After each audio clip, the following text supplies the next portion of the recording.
Good night. Good night. Good night, Instagram. Good night, Facebook. Good night, YouTube. Good night, TikTok. Welcome to Mindful Live 552. I am your host, Nathan Springer. Thank you for being here. It is currently 10:23 p.m. A late start on this fourth day of the second month in the year of our Lord 2026. Welcome. As good day as any to talk about the issues of the country, talk about what's going on, what's in the news today, at least as pertaining to Trinidad and Tobago to some extent. There are still stories, there are still sad revelations and suspicious revelations coming out of the police shooting of the couple in St. Augustine last week. The girl was screaming the woman was screaming there was no gun. The allegations that it seems like the police were attempting to blame her for shooting, allegedly. But she was shot 3 times. They say there was a child seat in the back of the vehicle that was riddled with bullets. It's a good thing that there was no child seated in the seat. That would have just added another layer to this horrible tragedy. But yes, that issue is still there, and I'd like it to remain until something comes out of it.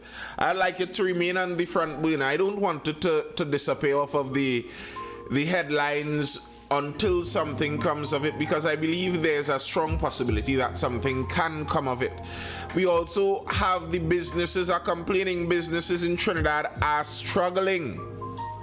They say the government is making decisions that aren't working to the benefit of these businesses. Businesses are struggling. It's a difficult environment for the businesses to survive. And in this same difficult environment, the government is trying their best to scrape up every last cent from every last corner they can. That's at least what it seems like. They're attempting to charge the carnival artists, and now we hear that they're looking to hike fees inside HDC. If you want to transfer the property from family member to family member, they're looking to hike fees there. Anywhere they can hike some fees, they're looking to get that done. Also, they've cut the amount of money they're spending on carnival. And now, listen, I am not a big carnival fan. It doesn't bother me personally that carnival spending has been cut. But I do understand, one, that it is an integral part of the Trinidad culture. And two, where else is the money being spent? That's my question. All right, you think it's a bad spend in carnival? Okay, but where is the good spend that you're going to send it? And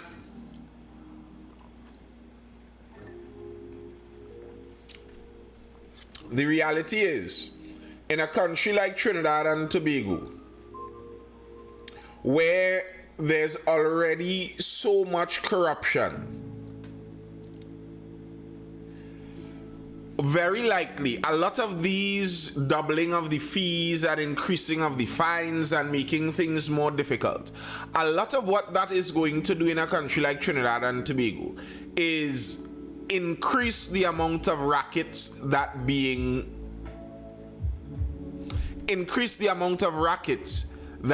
run in the country.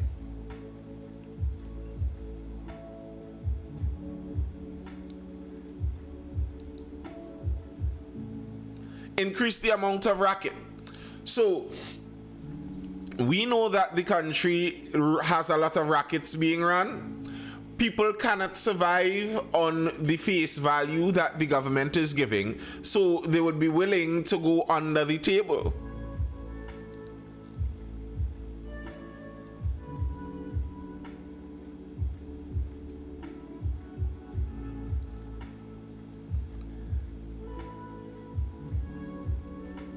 There would be a lot of under the table deals going on.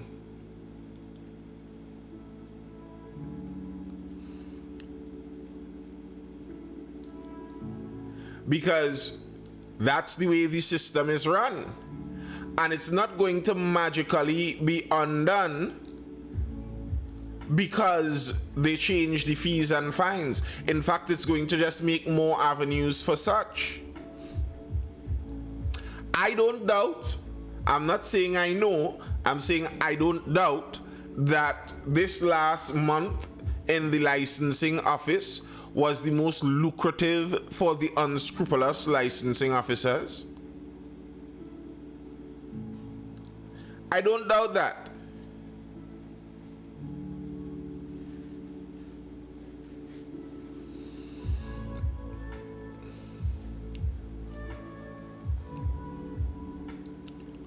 The people charged with enforcing these laws feeling the pinch also, so they're taking that grease. Well, they were taking the grease all the time, so that's not a major point in the arena. But I agree they would be, because that's the way the system is accustomed running.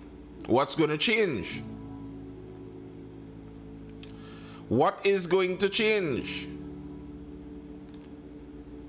You're just going to make avenues for those rackets to be run. We don't know yet what the Venezuela Trinidad dealing would look like.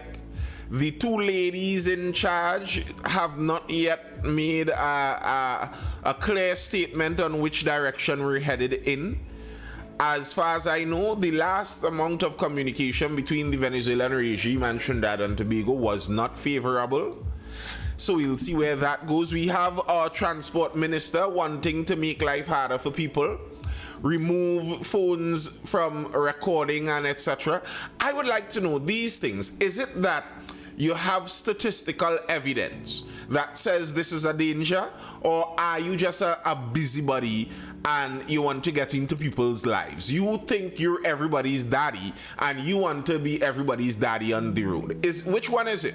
Do you have some kind of statistical evidence to say this is actually a danger? Because I'm curious. You want to get into people's cars and make sure they don't have the phones hanging and all this kind of nonsense. Why? You got some authority and it's gone to your head. Now you want to wield it over everyone. I think that's not a good idea.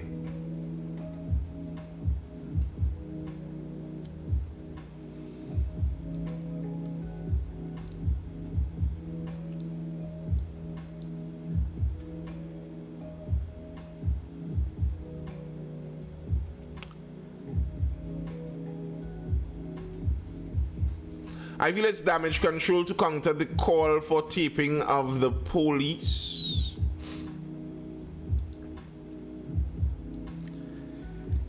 I don't think it will work if that's what it's for. Let's jump into some of these stories. There was no gun. Heard a new certified copy rolling out. Is that so? There was no gun.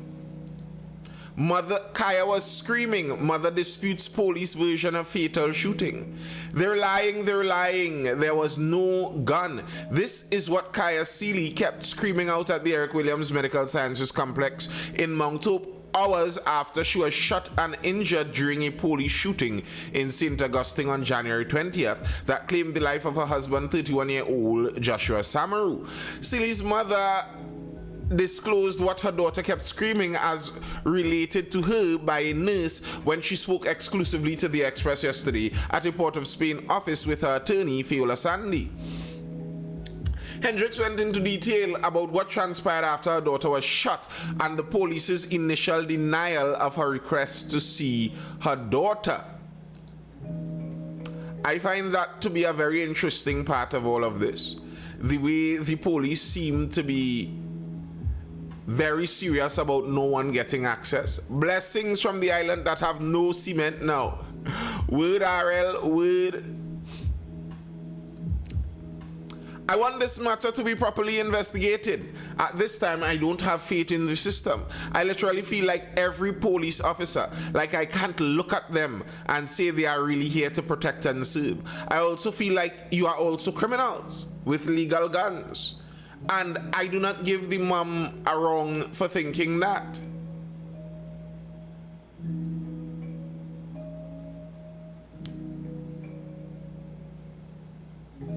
So why they keep asking him and telling him, open your hands? What you're talking about from the video after they riddled the man with bullets and they kept shouting instructions at the convulsing corpse? You're trying to figure out a logic based on that? That what they were telling him, open your hands, because he put his two hands out of the window, and when they started shooting, he pulled back in the window and grabbed a gun? Does that sound like it makes sense? That sounds extremely illogical to me. How is that believable to anyone? His two hands were visible and then they shot. Is it that after he was shot, he pulled back in and grabbed a gun? Really? That's your going assumption, lover boy? I find that to be a strain. Is that I'm really asking, Loverboy, is that something that you find believable? Is that the direction your brain goes with this? That you think that is how it all went down? Recalling the day after the shooting, Hendricks said she arrived at the Mount Hope Hospital some hours after the incident. With no meaningful information at her disposal, she said she initially believed the entire situation was a joke. That was the strangest story I would have thought that my daughter would have ever been in. When I got there, they told me she was under police guard and I was unable to see her as the physicians were dealing with her at that point. And the person at the front desk took my number for the police officer, and when I was able to see her, he would give me a call, Hendricks said. She said she inquired from the person at the front desk about Joshua and the status of her granddaughter and whether she had been picked up from school, and she told me I should go and pick her up.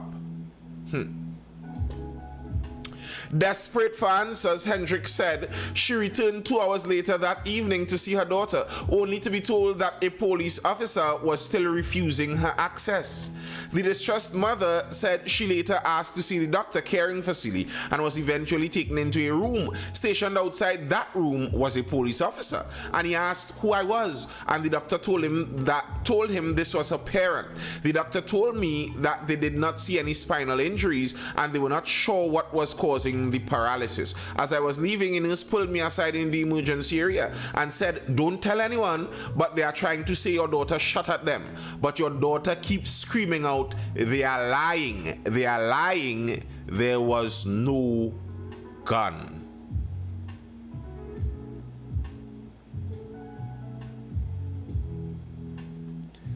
A nurse had to secretly hide and tell this to the mother.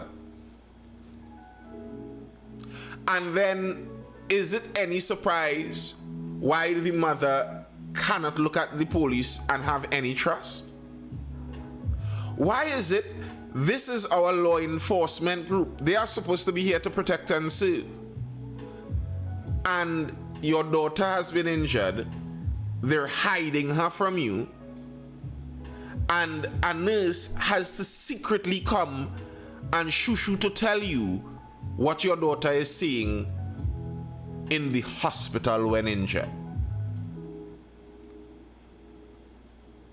This is some dark stuff, I think. Hendricks said when she heard the narrative on social media about the incident being a shootout, she found it near impossible to believe. Kaya probably never, other than seeing a gun on a policeman, never see a gun in real life, much less to hold a gun and shoot at police, she said. One day after the fatal shooting, Hendricks said she hired attorney Sandy, and when she went to the hospital that day, she was again met with resistance to see her daughter. When Sandy intervened after speaking with the police, Hendricks was finally able to see her daughter for the first time, with a police officer standing guard near her bed. How insane is that? And this is kind of why I regularly say that government is unemployment relief for lawyers. RL says batch mentality, protect your own at all costs. Yep. Millionaire says they couldn't be shooting because the police never took cover. Fact.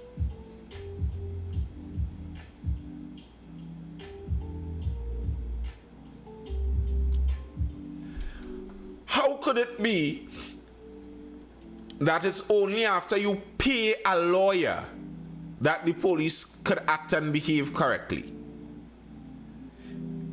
That's insane. In order for you to be treated fairly by the police, you must first pay a fee to a lawyer. Is that the free country that Dr. Eric Williams boasted about? Are we living in that free country, you know, free? You have to pay an attorney to meet your severely injured daughter. And the police won't allow it.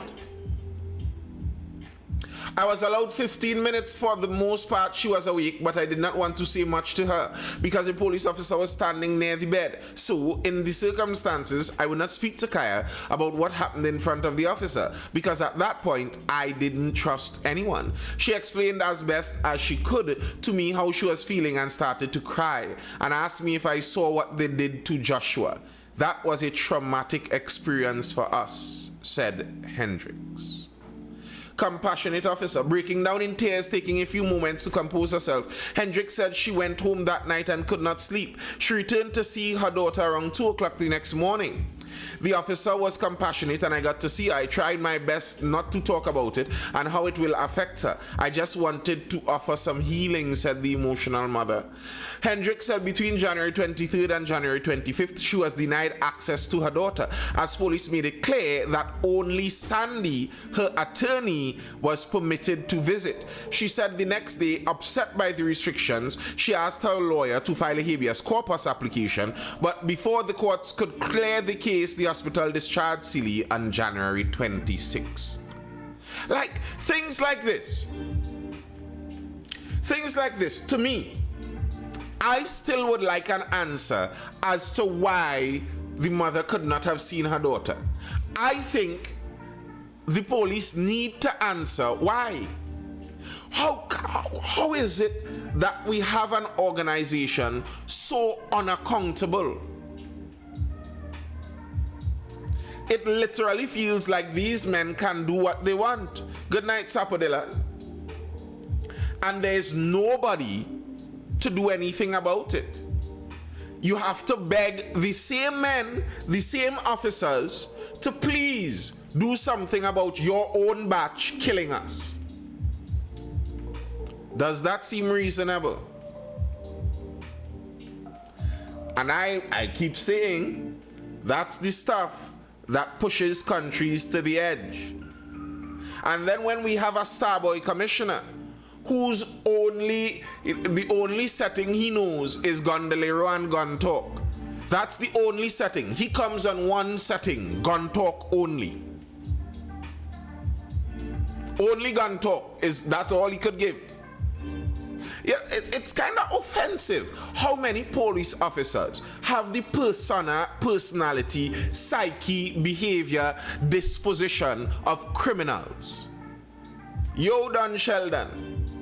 It's a worrying thing. So many officers basically have the behavior of criminals.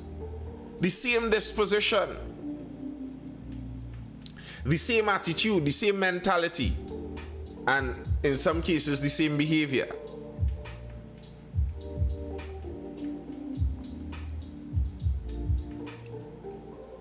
Hendricks, however, said she was confused by the behavior of the police. She said although Celie was discharged, there was still a masked woman police officer at her bed, and the police insisted that they drop her home directly to her house.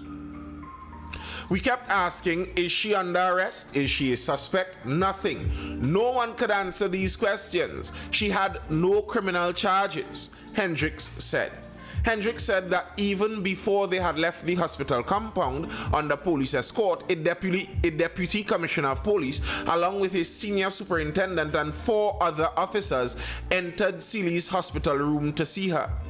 They told me they wanted to see my daughter and offer their support and their sympathies. I told my lawyer they were not to have any conversation with her about what happened, and they came up. But what the senior superintendent said at the end of the visit was unnecessary. He told her they were going to do a thorough investigation and then make it public. Why would you even say that to Kaya like that? Questioned Hendricks. Hendricks said they received a police escort to their home in East Trinidad, where her daughter stayed for a few days before she had further complications from her injuries. On Thursday last, she had difficulty breathing, and we took her to a private facility where they told us her right lung has collapsed and that there is an air pocket on the outside that has to be drained. They also advised there were multiple spinal fractures and multiple rib fractures. None of this was identified at the first CT scan in Mount Hope. I had to take her back to Mount Hope after that because of the costs involved going forward, said Hendricks. According to Hendricks, Seeley was shot once in the right arm and twice in the upper back, close to her spine. And the man was shot something like 19 times, was it?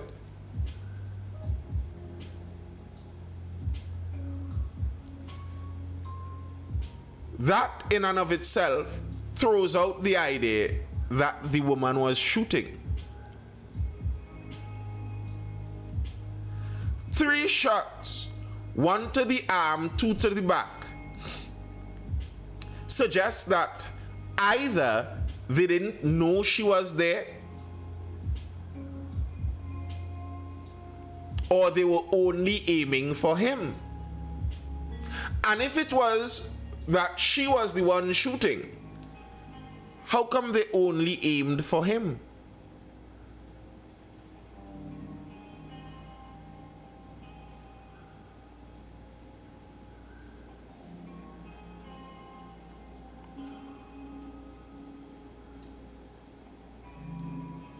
Sandy said she has filed an FOIA request with the police related to the shooting incident, but the only thing she has thus far been able to access is the name of the investigator appointed by the TTPS. Sandy said all other requests for information which did not legally hamper the investigation were denied. Sandy said her client had not been charged with any offense and has continued to cooperate with the police. The only reason she has not been able to properly speak with them is due to her present medical state, she explained. Police Commissioner has been criticized by the Law Association and others on how he handled the fatal police shooting incident.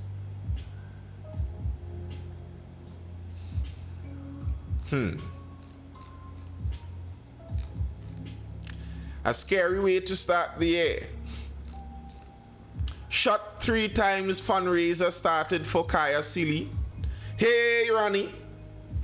The family of Kaya Seeley, who was shot 3 times by police during a fatal encounter in St. Augustine last month, has launched a public fundraising drive to help her mounting medical and rehabilitation expenses. Seeley, a young mother, is now paralyzed from the waist down following the January 20th shooting, which also claimed the life of her partner, 31-year-old Joshua Samaru.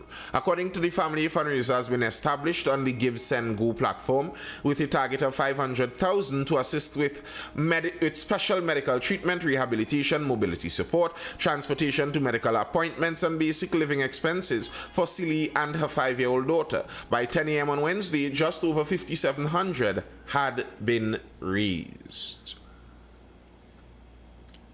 That's some dark stuff. That's some very dark stuff. And this is why the treatment of this shows the major reason why it's so hard to trust police in Trinidad and Tobago. It seems like even if this was murder, I am not saying it was murder because the investigation isn't finished yet. I am saying, even if this was murder, it seems that the police service would have had no problem in doing everything within their power to cover it up.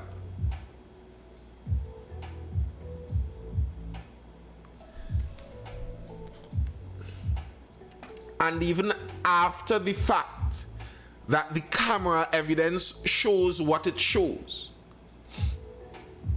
the police have still closed ranks. Not a single officer would even say this looks bad.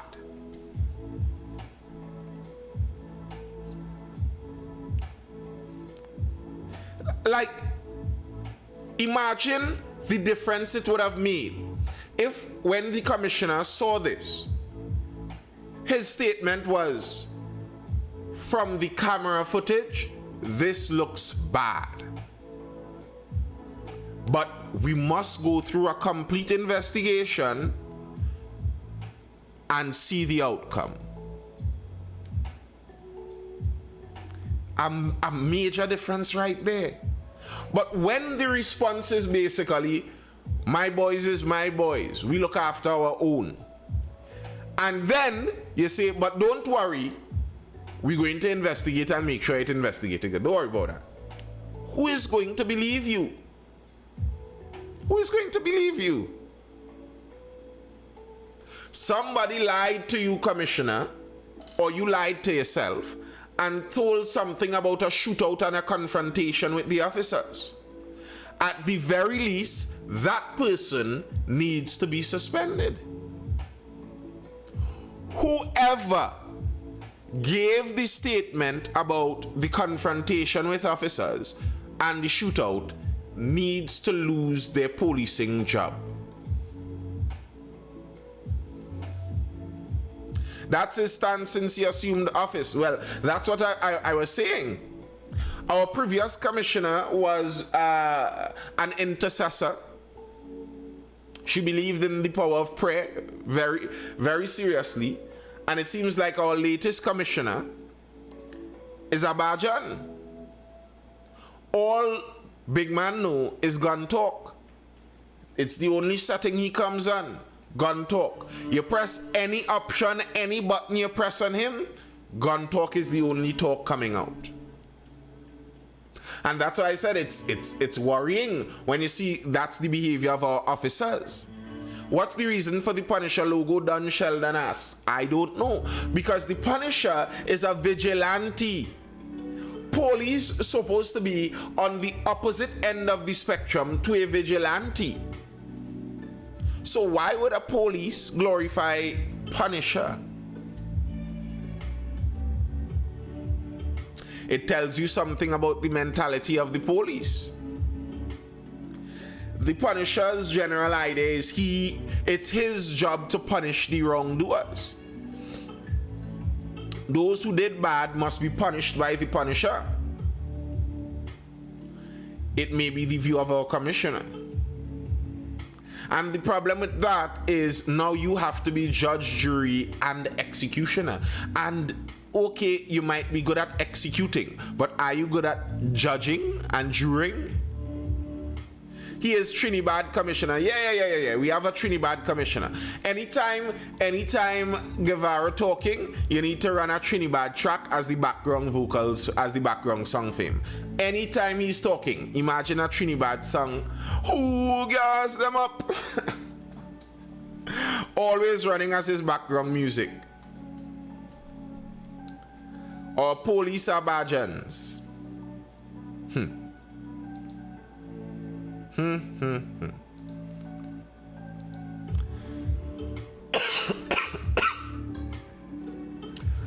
Let's look to jump into some business news though. Good night, Deadman Pesh over on YouTube. See anybody over there on the Facebook? Oh my, we never jumped in.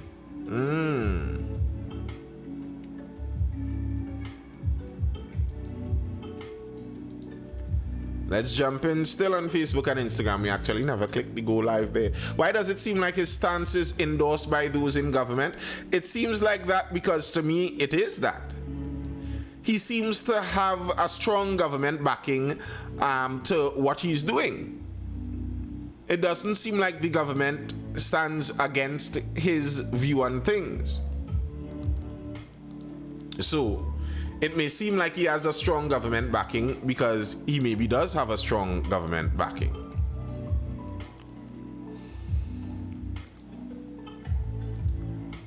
Let's get into some business.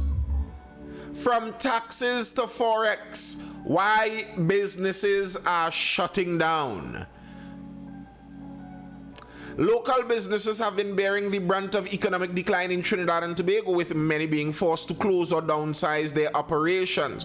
In response to questions from Express Business, heads of business chambers said the situation stems largely from the operating environment and long-standing structural challenges. In an emailed response, the TNT Chamber of Industry and Commerce said a survey conducted among its members indicated that recently increased fines and taxes across multiple sectors implemented by the government have significantly affected operating costs. TTCIC, the chamber, identified the following measures as contributing factors. Let's go through the list. Your government working for you. When UNC win, everybody win. Yellow is the code.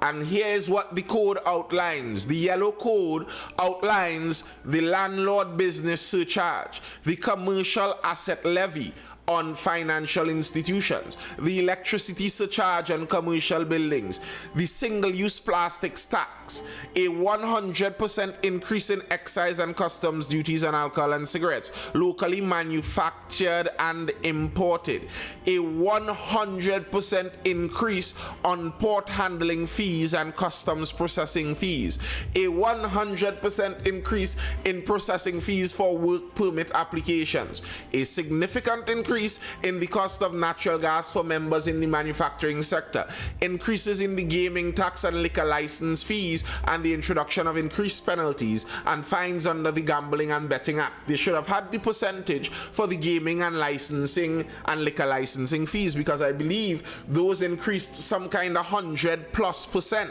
Like hundreds of percent was the increase on the gaming tax and liquor license fees. The National Lotteries Act, the Tobacco Control Act, the Motor Vehicles and Road Traffic Act, the Motor Vehicles Insurance Third-Party Risks Act, the Maxi Taxi Act, the Liquor Licensing Act, the Brewery Act. There was also the introduction of a $0.5 per kilowatt hour electricity surcharge on electricity energy consumed by commercial and industrial consumers. These increased fines and taxes have consequentially caused a market increase in the cost of doing business in TNT, the TTCIC stated. 100% increase in passport processing fees, correct? And bear in mind, we have made doing business, we have made existing in the private sector much more difficult. At the same time, we are extracting a lot of those resources in order to pay the public sector workers. The public sector workers are running away with raises, lump sum payments, and our ministers and politicians, those in parliament, also are running away with raises. So all public workers in this country are getting more money, and the government is choking, strangling, depriving the private sector in order to raise the money to redistribute it to the public sector. These people are communists. This is a communist style of behavior. You extract the resources from the people who produce in the economy, and you redistribute it to government and state workers. Like, okay, you came out and you insulted the regional corporations. The regional corporation workers don't do nothing. They only heaping up little mounds of dust for it to blow back in the drain. All right, that's the insult you sent to the regional corporation workers. What do you have to say about the public servants in general? Okay, you're so bold and upfront in how you're speaking about the workers and whether we're getting value for money while you're out here giving 10% increase to the public sector. Quite possibly our most inefficient sector of workers. And in order to fund that increase, we're talking about loans, levies, taxes, and fees.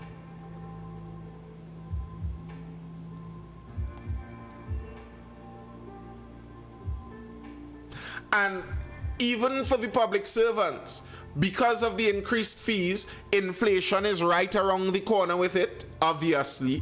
So some of your increase is going to be all lost to inflation. All it's going to do is make us all suffer more.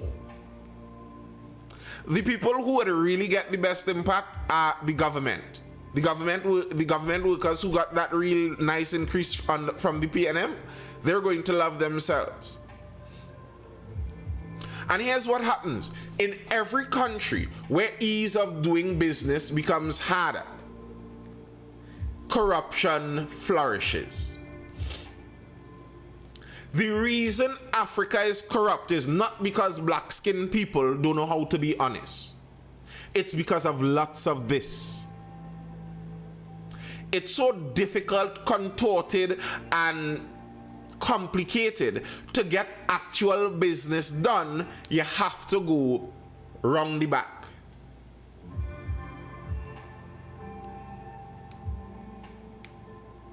Not all government workers, contract workers suffering. Well, the permanent ones happy. If you make it complicated and difficult and expensive to do business legally, people will do it illegally. You're going to create black markets. Someone is going to say, I am not a landlord. I am not renting to that person. This is just a friend of mine who sleeps over in my house. So they don't pay you? No, they don't pay me. They just gift me $2,500 every month. It's a gift. They feel to give me $2,500 and I feel to allow them to stay in my home. So I don't have to pay that increased fee. The liquor license. Listen.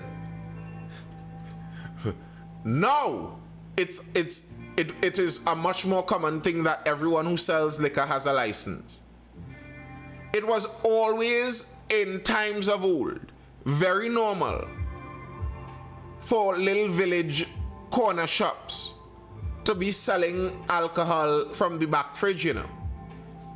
And it's coming back. I'm just saying, already for the year, I have been in more than one little corner parlor, corner grocery, where somebody come and ask for something, they go to a fridge in the back and they bring it out beastly cold. And I don't see any license on the door.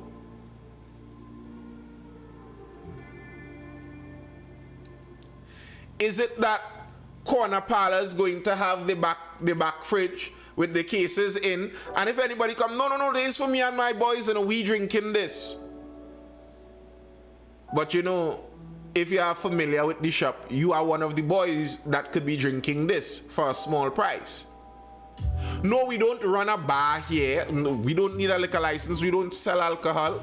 The man just come to take a beer from me. I know Nathan, and I know you. Yeah, he just take a beer.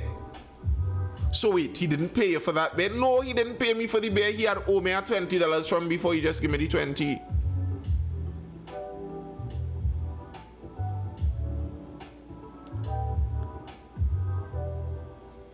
Black markets, smuggling,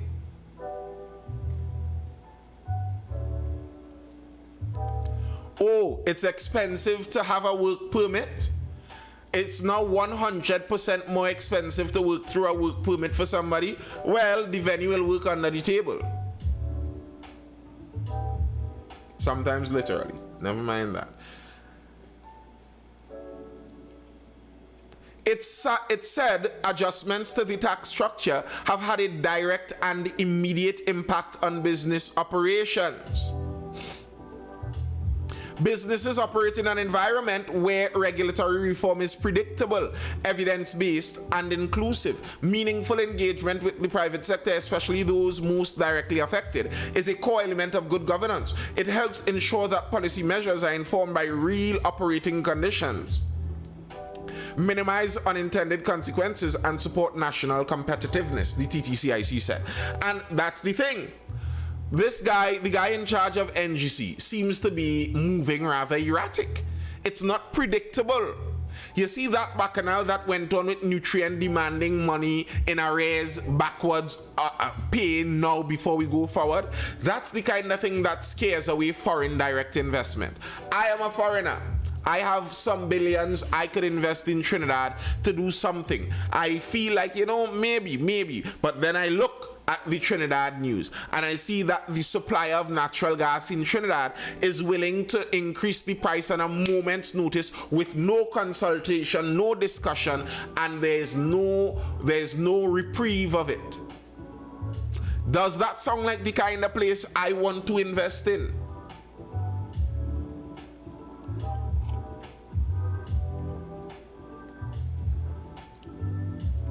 Or would I take my money to Guyana? Or maybe even Venezuela? Because what is that? It added that when changes are introduced without prior consultation, businesses face heightened uncertainty, potential supply chain disruption, increased operating costs, and a reduced ability to plan. When you don't consult the people and you just do this suddenly,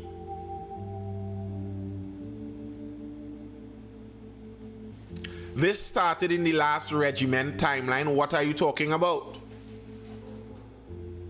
Nature lover, what are you talking about? This is the second time you came in, and you came in with an auto defense for the government without understanding it.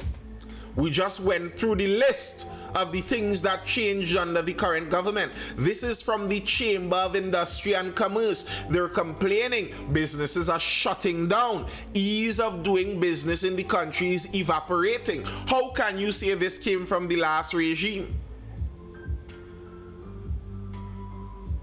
And the problem with what NGC boss right now is doing, the guy that allegedly represented dead people, that's who we have in NGC, the allegations.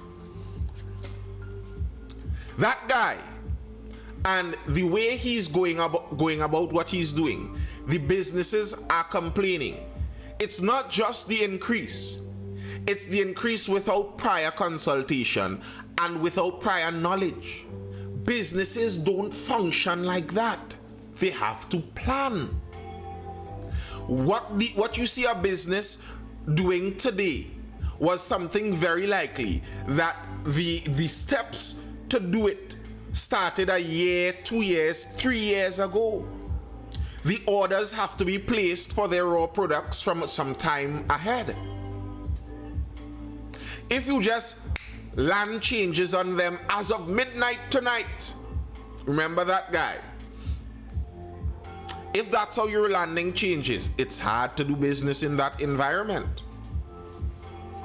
Asked how prepared businesses are to comply with the updated mandates, the chamber said several respondents emphasized that the business climate is already challenging and highlighted the need for greater facilitation rather than the imposition of additional costs without corresponding improvements in service delivery. In particular, businesses question whether there are plans to enhance customs services in light of the increased fees, or whether the private sector will continue to face operational inefficiencies alongside higher costs. The standard customs declaration processing fee is expected to increase from $40 to $80, while container examination fees will double to $750 for 20-foot containers and $1,050 for 40-foot containers, it noted.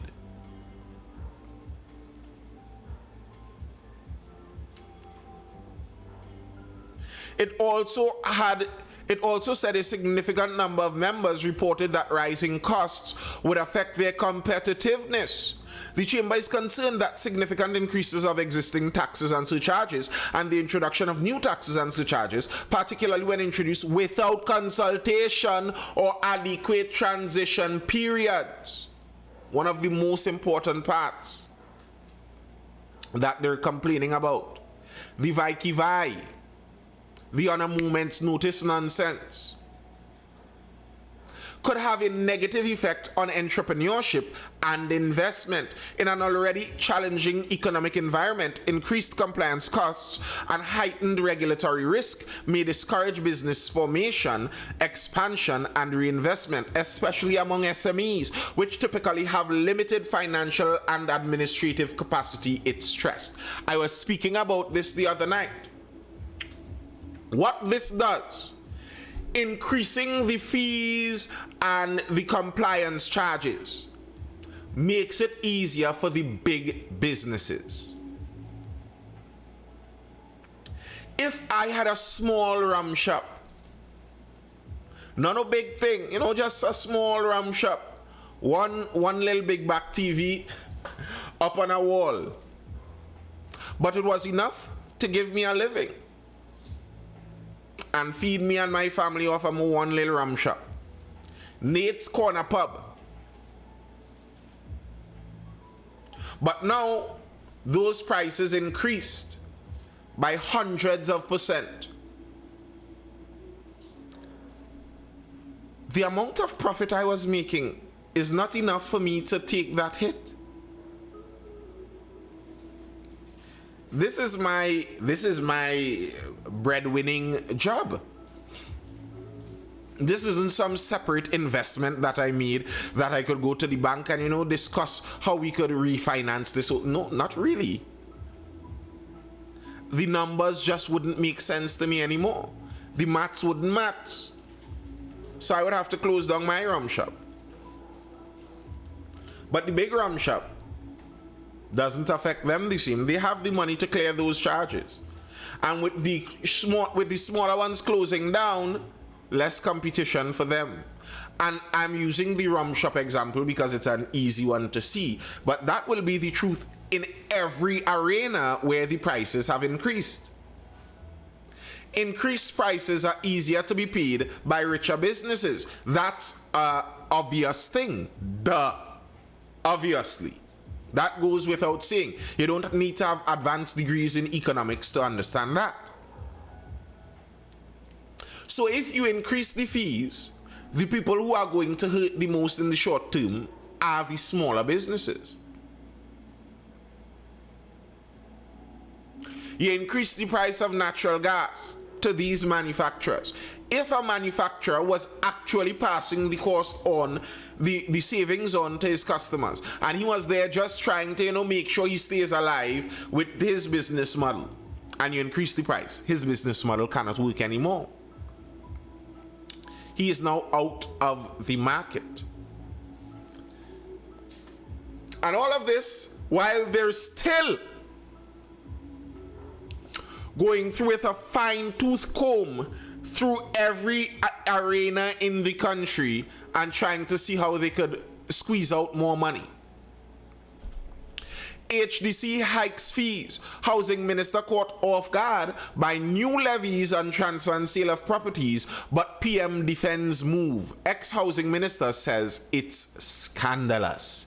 Prime Minister Kamla Persad-Bissessar yesterday defended a new Housing Development Corporation policy, which has introduced a 5% fee on the transfer of properties within families and a 10% fee on transactions involving the sale of its properties.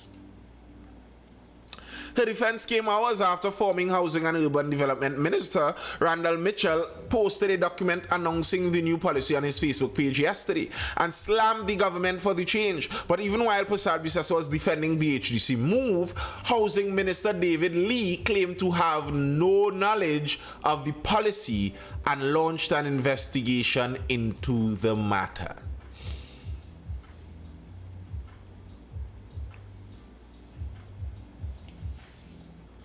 Oh, well, the plants closing. Well, on that note, there were plants closing. Long time. That started. Yes, I agree.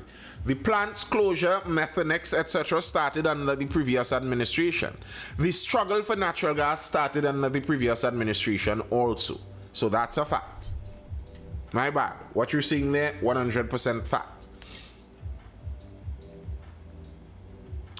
Asked about the HDC fee hike, especially in light of a party's previous campaign against an inheritance tax. Listen, politicians have no shame, eh? Persad-Bissessar said, from what I have been told, it's that the HDC is simply attempting to recoup some of the taxpayer money that was initially used to subsidize those properties upon transfer, because persons are profiting from transfers of these homes. You can speak to the chairman for more information. However, the government will support any initiatives by HDC to recoup funds and lessen the burden on the hard-working, law-abiding taxpayers. It's funny. Listen. Mrs. Persad-Bissessar would have been her own #1 opponent were she in the opposition. UNC's favored licks for the last 20 years was anti-taxes and fees. That's why this is a serious betrayal, you know. Remember, these are the tax people.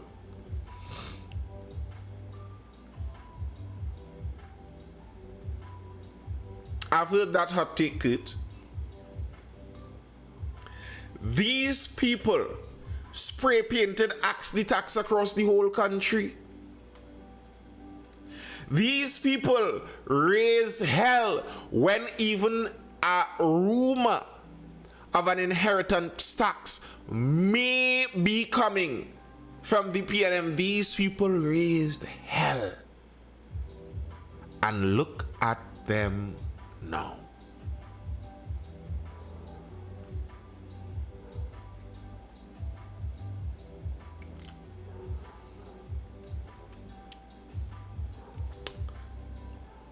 Look at them now.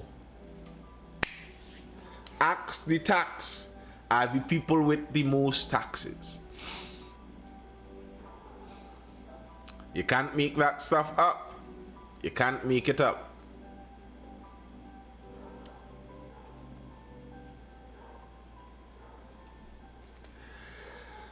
Let's look at one more article before we dive out here. These seem like IMF preparations. When we get up in the morning, we may hear about something else. Very likely we would. I keep telling people, don't give them any ideas, because I think they would take those ideas. This is the very reason I have so many discrepancies and dislikes with governance. This kind of story. You know the statement, to a hammer, everything is a nail? You know that statement? To a government, everything is something in need of their input. Everything is something in need of their input. Minister flags phones mounted in cars. It's distracting.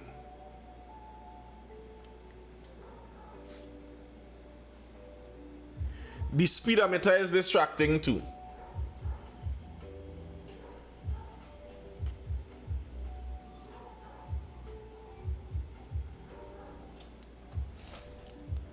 The Ministry of Transport has its eye on the increasing use of mobile devices and mounting apparatus in vehicles, citing added danger as a result of distracted driving. Where are they citing the added danger from? That's my question. They're citing added danger. Okay. So where are you citing it from? Where are these stats that you are citing to say there's added danger in the apparatus to hold phones? Where are you finding this?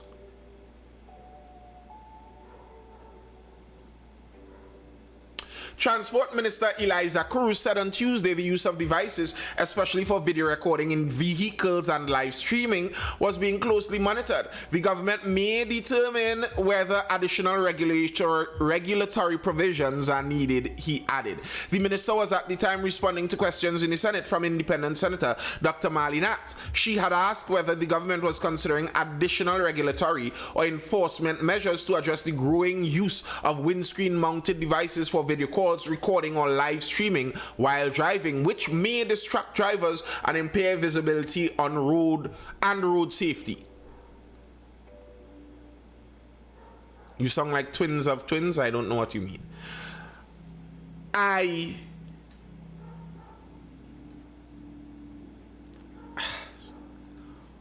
Why Mrs. Atz? White Auntie Atz? Dr. Atz? Why trouble things that aren't troubling you? You see, this is the nosy neighbor attitude. This is the nosy neighbor attitude of many people who get into governance. They're driving down the highway and instead of minding their business, they look out across and see somebody laughing at a phone in traffic. And they're like, you see, how dare they enjoy themselves while they're in traffic? I'm going to go to Parliament and try to make this a problem.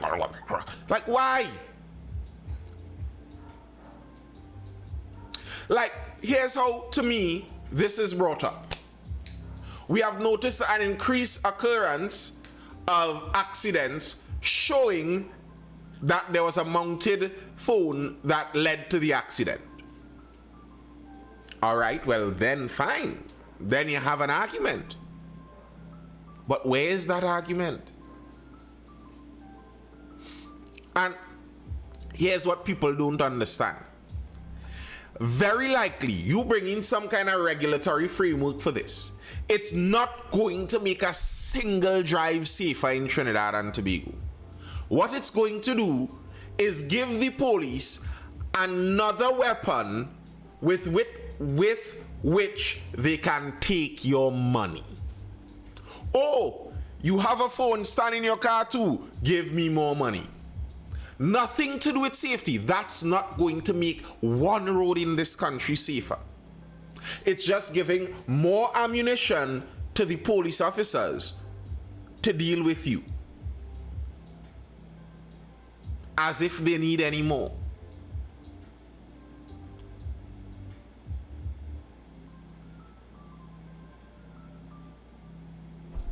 And the truth is, we're headed in a direction of self-driving cars.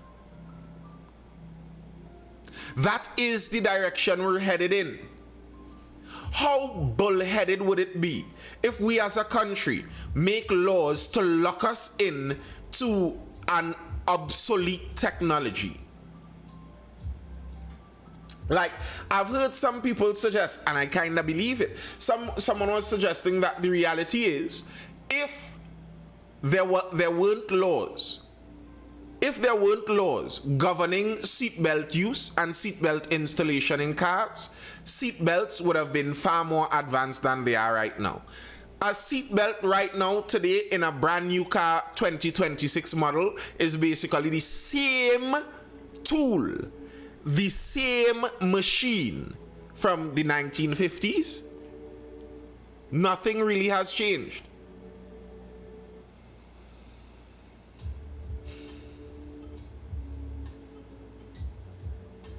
Nothing really has changed. Why? Because it's regulated. It's regulated. So the car company knows I stick in this machine and I tick that box in regulation and I'm fine. I don't even have to worry about innovating and figuring these things out.